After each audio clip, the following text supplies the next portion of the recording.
इस भयानक जंग के बीच खौफनाक साजिश का कच्चा चिट्ठा लेकर हाजिर हूं मैं, प्रशांत चुरहे। पुतिन के तूफानी हमलों को रोकना अब यूक्रेन, नेटो और यूरोप के भी बस की बात नहीं रह गई। रूस ने आधी रात में 800 से ज्यादा हमलों से यूक्रेन के 10 से ज्यादा शहरों को दहला कर रख दिया है और दावा यह किया गया कि यूक्रेन की खुफिया एजेंसी ने रूस के सुखोई 24 बम वर्षक को तबाह कर दिया था और इसके बाद से तो रूस यूक्रेनी शहरों पर टूट पड़ा है। रूस लगभग 4 साल की जंग में यूक्रेन पर 50,000 से ज्यादा हवाई हमले कर चुका है।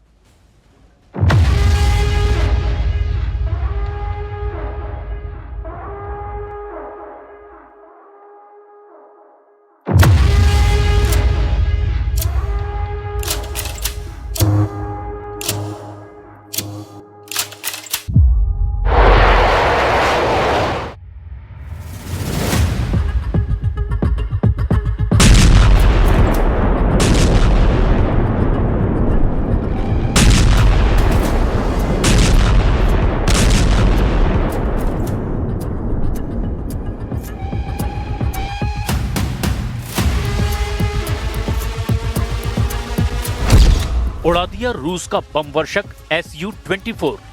रूस का कीव पर जबरदस्त पलटवार।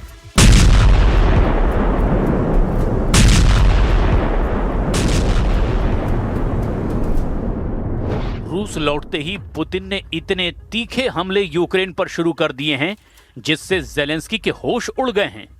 रूस के खूनी हमलों में अचानक कई गुना की बढ़ोतरी हो गई है जिसकी वजह से यूक्रेनी सेना पूरी तरह से तबाह हुई है।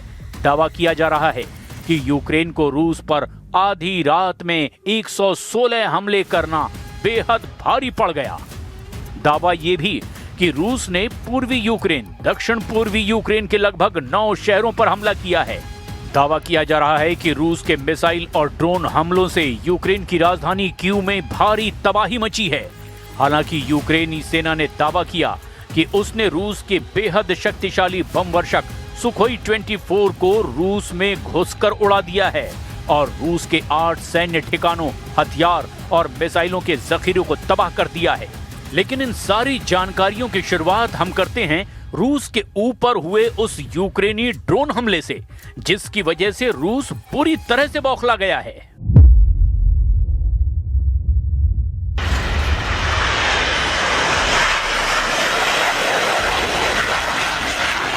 साल 2025 में रूस के हवाई हमलों से यूक्रेन को सबसे ज्यादा नुकसान हुआ है। रूस ने अपने जेट और बम वर्षकों से Su-34, Su-35 और बम वर्षकों से भीषण तबाही मचाई।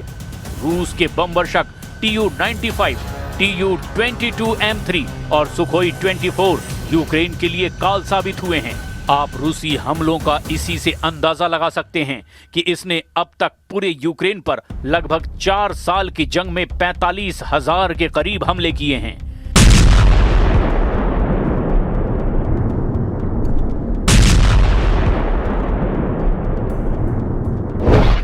यही वजह है कि यूक्रेन की खुफिया यूनिट HUR ने रूसी बम वर्षक सैन्य अड्डों पर भीषण हमला करके रूस को भारी नुकसान पहुंचाया है। हम आपको इस एनिमेशन के जरिए दिखाते हैं कि रूस के सैन्य हवाई अड्डे पर यूक्रेन की HUR ने कैसे ड्रोन हमला किया है।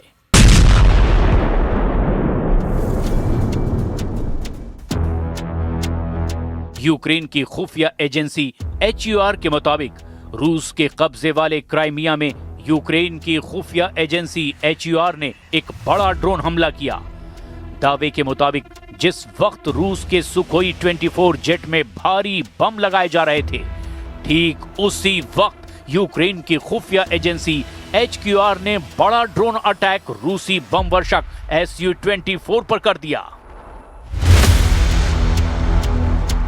दावों के मुताबिक यूक्रेन के ड्रोन हमले में Su-24 बम वर्षक पूरी तरह से जलकर तबाह हो गया। इसके अलावा सैन्य अड्डे पर मौजूद हजारों टन गोला बारूद भी भस्म हो गया। यूक्रेन का दावा है कि उसने क्राइमिया में मौजूद रूस के सैन्य अड्डे पर कम से कम 8 ठिकानों को पूरी तरह से तबाह कर दिया। यूक्रेन का दावा है कि Su-24 सामरिक बम वर्षक विमान, एक रेडोम, एक 39N6 कास्ता 2E2 रडार समूह, एक ओरियन मानव रहित हवाई वाहन, 2 48 YA-6K1 वुडलॉर्ड रडार सिस्टम, एक मालगाड़ी और एक यूराल ट्रक को भी ड्रोन हमलों से यूक्रेन ने तबाह कर दिया है। हम आपको बताने जा रहे हैं कि यूक्रेन रूस के बम वर्षकों पर इतने घातक हमले करने में क्यों जुटा हुआ है और इसकी सबसे बड़ी वजह आखिर क्या है। हम आपको कुछ आंकड़े दिखा रहे हैं जिससे आपको अंदाजा हो जाएगा कि क्यों यूक्रेन रूस के जेट और बम वर्षकों को पूरी तरह से बर्बाद कर देना चाहता है।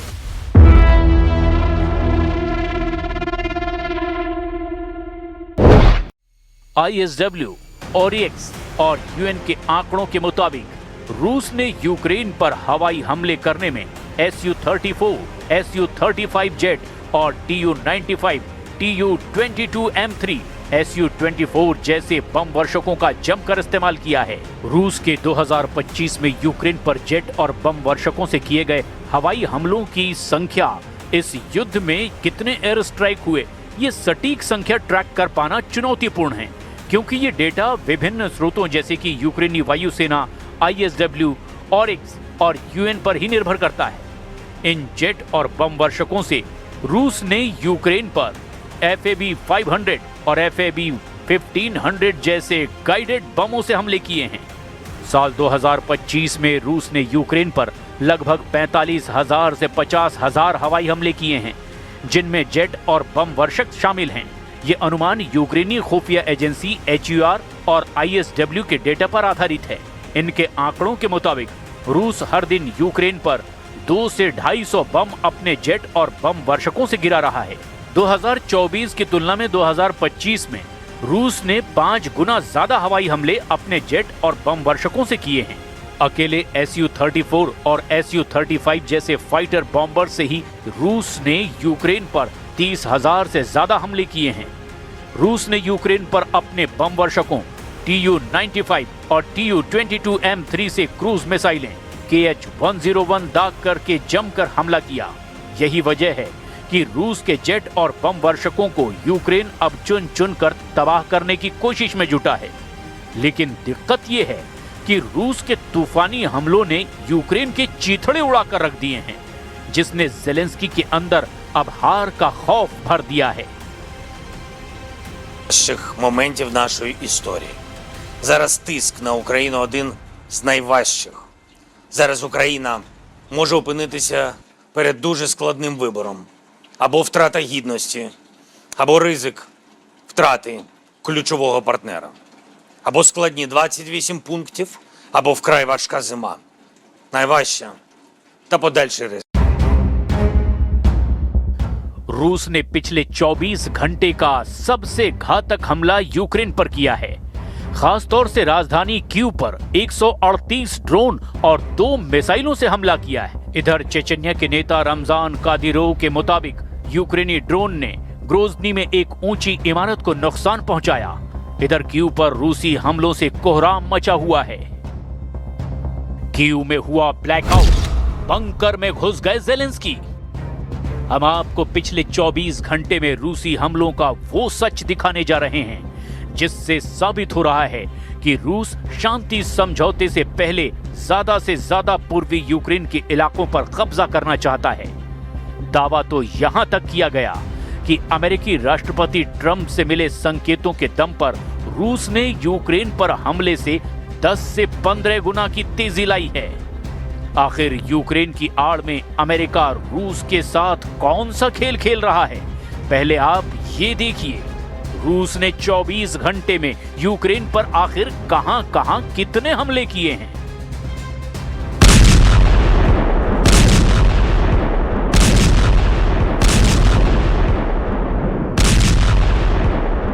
पिछले 24 घंटे में रूसी सेना ने पूर्वी यूक्रेन के कम से कम 8 बड़े इलाकों पर तूफानी हमले किए हैं।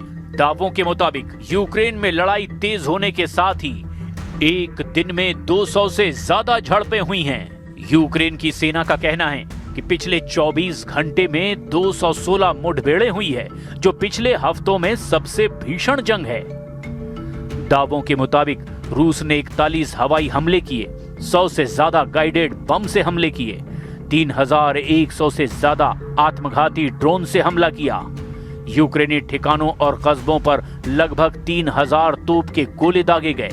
कई मोर्चों पर यूक्रेनी और रूसी सेना के बीच आमने सामने की जंग हो रही है, जिसमें स्लोबोजांस्की, कुपियांस्क, लाइमन, क्रामाटोर्क, क्रोस्टियनटिनिवका, पोक्रोवस्क, होलियापोल और ओरिखीव में भी भीषण लड़ाई और बड़ी झड़पें हुई है।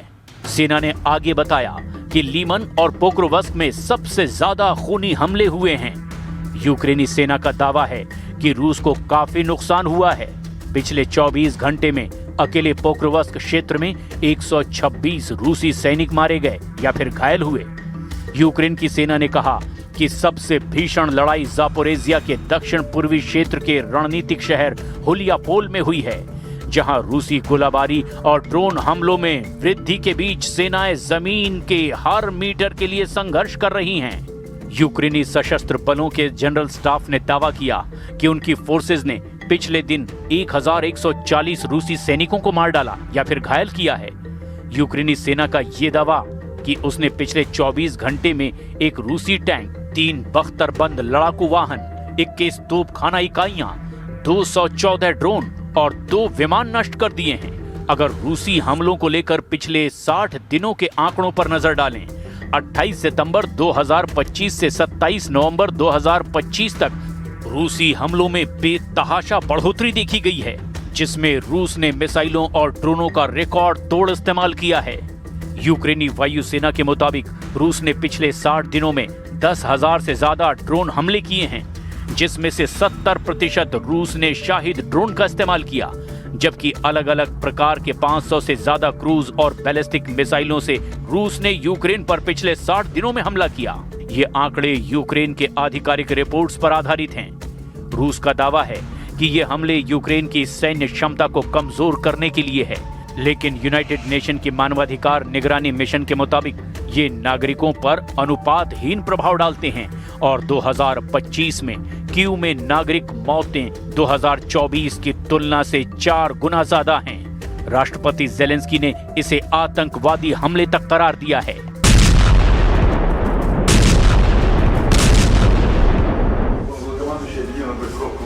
पुतिन हर हाल में पूर्वी यूक्रेन को जीतना चाहते हैं और इसीलिए 90 दिनों से अब रूसी सेना कयामत बनकर यूक्रेन पर टूट पड़ी है।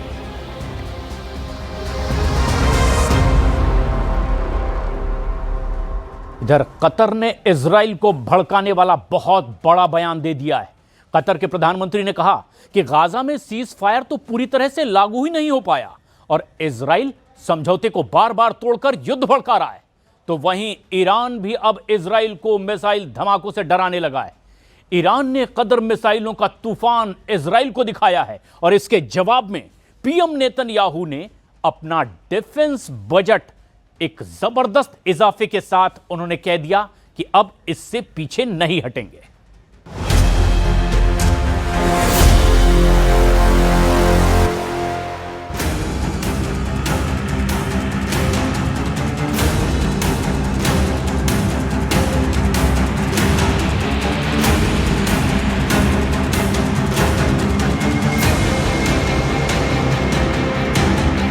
कतर पर इजराइल के हमले का दूसरा राउंड का अलर्ट आ गया है।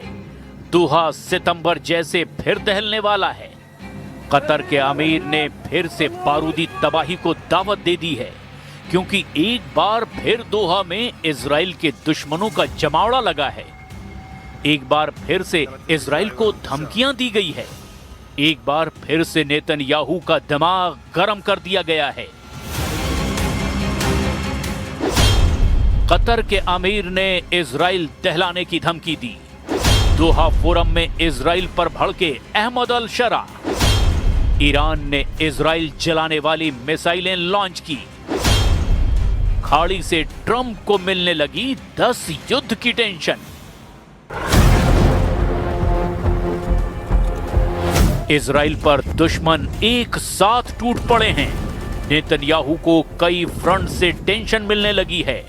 ईरान, तुर्की, सऊदी अरब के बाद अब कतर के अमीर ने भी नेतन्याहू पर गाजा में धोखा देने के आरोप लगा दिए हैं। कतर के प्रधानमंत्री मोहम्मद अब्दुर्रहमान अल थानी ने यह दावा किया है कि गाजा में किसी तरह का सीज फायर लागू नहीं है। 10 अक्टूबर को हुआ युद्ध समझौता सिर्फ छलावा है। और इतना ही नहीं, अल थानी ने इजराइल विरोधी कतर, तुर्की, मिस्र के साथ मिलकर के अब नया एक्शन प्लान बनाने का भी ऐलान कर दिया है। Now we are at a critical moment. It's not yet there. So it's what we have just done is a pause. We cannot consider it yet a ceasefire. A ceasefire cannot be completed unless there is a full withdrawal of the Israeli forces. There is stability back in Gaza. People can go in and out, which is not the case today. जहां Syria के अहमद अल शरा थे, जहां मुस्लिम मुल्कों के तमाम नुमाइंदे थे, वहां फिलिस्तीन देश बनाने का ऐलान हुआ है। वहां कतर ने हमास की लीडरशिप को दोबारा पनाह देने की बात भी मानी है। इसका मतलब यह है कि कतर ने पीएम नेतन्याहू की धमकियों को पूरी तरह से नजरअंदाज कर दिया है। नेतन्याहू ने ऐलान कर रखा है कि वो फिलिस्तीन देश नहीं बनने देंगे। इजराइल उन्हें भी सबक सिखाएगा जो हमास का साथ दे रहे हैं। जिन्होंने हमास कमांडरों को हथियार और फंडिंग की, वो भी इजराइल के टारगेट पर हैं। हालांकि गाजा में इजराइल को बड़ा झटका लगा है, जहां हमास का कट्टर दुश्मन कहा जाने वाला कमांडर यासिर अबू शबाब मारा गया है। कमांडर यासिर गाजा पट्टी में इजराइल समर्थित मिलिशिया पॉपुलर फोर्सेस का सुप्रीम कमांडर था। गाजा पट्टी में यासिर अबू शबाब इजराइल के समर्थन में हमास लड़ाकों का सफाया कर रहा था। लेकिन दक्षिणी गाजा के रफा शहर में लड़ाका ग्रुप की आपसी भिड़ंत में अबू शबाब को मारा गया। इजराइल को गाजा से भी बड़ा झटका ईरान से मिला है, जहां युद्ध जैसा माहौल बना हुआ है। ईरान ने मिसाइलों का ये खौफनाक दृश्य दिखाकर नए युद्ध की आग भड़का दी है। ईरान ने मिसाइलों के सीरियल धमाके किए हैं। ईरान ने जमीन से समंदर तक बारूदी तहलका काट रखा है। ईरान की रॉकेट फोर्स युद्ध के लिए अब फड़फड़ाती नजर आ रही है। ये धमाके युद्ध का ट्रेलर हैं। मिसाइलों की ये मार इजराइल के लिए चैलेंज है। सुप्रीम लीडर अली खामनेई ने फिर से सुपर पावर को चुनौती दे डाली है। ईरान पहली बार हाहाकार के मूड में है। फारस की खाड़ी में बारूदी बवंडर लाकर ईरान ने दुश्मनों की धुकधुकी बढ़ा दी है। ईरान ने ऐलान किया है कि उसने पहली बार ऐसी मिसाइल का धमाका किया है जिसकी रेंज में फारस की खाड़ी का चप्पा चप्पा आता है।